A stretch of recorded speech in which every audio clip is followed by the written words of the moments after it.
He didn't answer. He just sat there, staring at the table, breathing heavily like the weight of everything had finally collapsed on him. I waited, giving him a chance to say something, anything, but he stayed silent. Maybe he thought if he didn't acknowledge it, the problem would disappear. But it wouldn't. Never did. The next few days were tense. He avoided me and I avoided him. We still went through the motions. Dinner, small talk. But there was an unspoken understanding between us now. He knew I wouldn't cover for him. I knew he wasn't brave enough to confess. Then it happened. My mother came home earlier than expected. She walked in, tired but happy to be back, dropping her bags by the door. My father stiffened the moment he saw her, guilt flashing across his face. I watched as she greeted him with a warm smile, completely unaware that everything was about to fall apart. I didn't say anything. I wanted to. I wanted to tell her right then, but I couldn't bring myself to do it. It wasn't my truth to tell.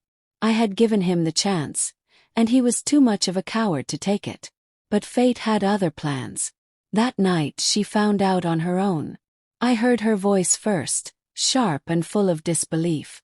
Then his, panicked and defensive. I stayed frozen in my room, listening as the truth unraveled. She had seen a message. Maybe he had been careless. Maybe deep down he had wanted to get caught. "You lied to me," she said, her voice breaking. "How long?" His response was muffled, but it didn't matter. There was no excuse that could undo what he had done. Silence. Then footsteps. My door creaked open. My mother stood there, eyes red, her face unreadable. "Did you know?" I couldn't lie. "Yes." Her expression twisted in pain, not just from his betrayal but from mine too. "Why didn't you tell me?" "I wanted to," I said quietly. "But it wasn't my secret to tell." She stared at me for a long time, then nodded, more to herself than to me. Without another word she turned and walked away. My father stayed behind, slumped on the couch, looking more broken than I had ever seen him. The next morning she didn't leave. She didn't scream or throw things or pack her bags. Instead she sat at the table, calm but distant. My father sat across from her, eyes downcast. The air was thick with things unsaid. "We need to talk," she finally said. He nodded, but he didn't look relieved. Because he knew, whether she forgave him or not, things would never be the same. And neither would we. The silence between us stretched longer than usual. He knew something was wrong. I knew something was wrong. But neither of us wanted to be the first to say it. I could feel my pulse in my throat as I took a deep breath. "Dad," I said finally, keeping my voice calm. "Who is she?"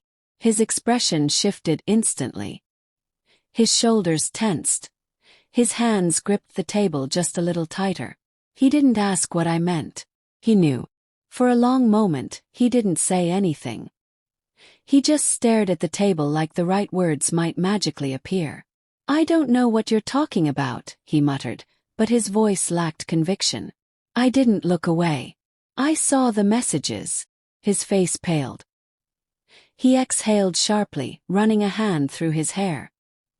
He looked exhausted, like a man carrying a secret too heavy for too long. "It's not what you think," he finally said, but even he didn't sound convinced.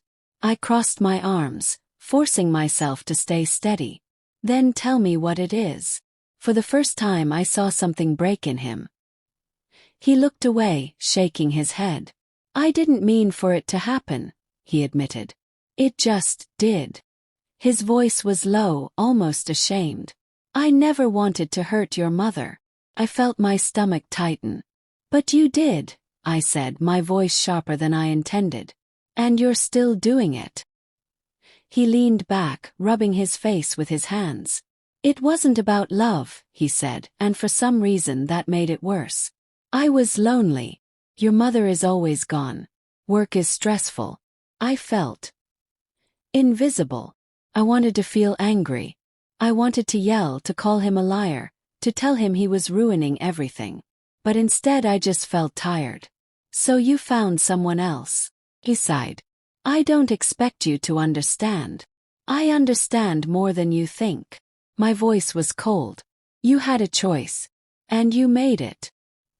He closed his eyes, guilt written all over his face. I don't know how to fix this. I swallowed hard. Then start by telling her the truth. His eyes shot up to meet mine, filled with fear. I can't, he whispered. I shook my head. Then you'll lose everything anyway. For the first time, I saw true panic in his eyes. Not because I had caught him, but because he knew I was right. I stared at the message, my heart pounding. A part of me wanted to grab his phone, scroll through the conversation, find proof, something undeniable. But I didn't. I didn't need to. That one message was enough. My dad was seeing someone, and from the way he had been acting, it wasn't just some harmless flirtation. It was real. I sat there frozen, unsure what to do. My first instinct was to tell my mom. She deserved to know. But then what? Would she leave him? Would our family fall apart? I wasn't ready for that. I wasn't even sure I wanted to believe it myself. Maybe there was another explanation. Maybe I had misread the situation. But the more I thought about it, the more I realized I hadn't. I had known something was wrong for weeks. I just hadn't wanted to admit it. That day I watched him more closely. When he picked up his phone, he smiled at it. When he thought no one was looking, he seemed lighter, happier. But when he saw me watching, the smile disappeared. Guilt. He knew what he was doing was wrong. He knew I had noticed. I decided to test him. Over dinner, I casually asked about his day, pretending not to care. He gave me the usual vague response. Then I asked if he had gone anywhere after work. He hesitated just for a second before shaking his head. Just work, he said. Lie. I knew it. He knew it. That night he left again. I waited until he was gone and checked his phone. He had forgotten it on the kitchen counter. The screen was locked, but another message popped up. Can't wait to see you again. My chest tightened. Felt sick. I wasn't supposed to know this. I wasn't supposed to be in this position. I wanted to confront him, but I didn't know how. If I accused him outright, he'd deny it.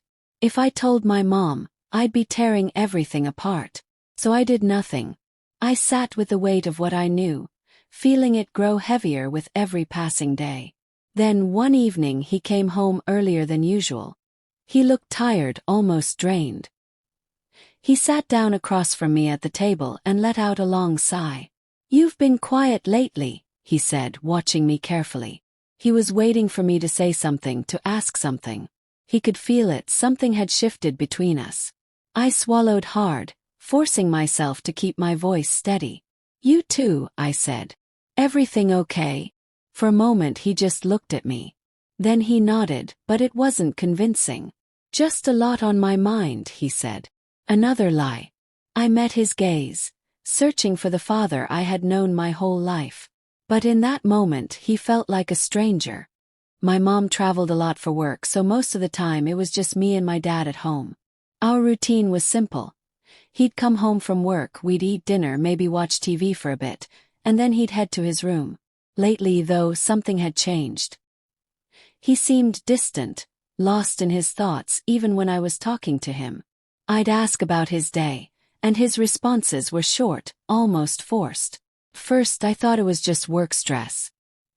He had been working longer hours, coming home later than usual, and even on weekends he seemed preoccupied. But then little things started standing out. He was checking his phone more often, sometimes smiling at messages. Other times I'd walk into the room, and he'd quickly put his phone away. He was dressing better too. Not for work, but on random evenings when he had no reason to go out. The most obvious sign. He started going out without telling me where he was going. One evening I heard him talking on the phone. His tone was softer than usual, almost affectionate. I couldn't make out the words, but something about it made me uneasy. He laughed. An unfamiliar laugh, one I hadn't heard in a long time. A few nights later, I saw him sitting in the living room, staring at his phone with a look that wasn't sadness, but it wasn't happiness either. It was like he was torn between two emotions. I tried convincing myself I was overthinking. Maybe he had a new friend, someone he confided in. But deep down I knew that wasn't it. My dad wasn't the type to form new friendships out of nowhere. I wanted to ignore it, pretend everything was fine, but the tension in the house was growing. He barely spoke at dinner. Sometimes he'd eat in his room, something he never used to do. Then one night he left after dinner. No explanation, no mention of where he was going. I waited up pretending to watch TV, but really I was listening for the sound of the door. He came back late, and when he walked in he smelled different, like cologne, but not the one he usually wore. He also looked lighter, like some kind of weight had been lifted off his shoulders. The next morning I decided to pay attention to his phone. When he got up to take a shower, he left it on the table. It was locked, of course, but a message flashed across the screen. I only caught a glimpse of the words. "Last night was amazing." My stomach dropped. I didn't need to see the rest. Already knew.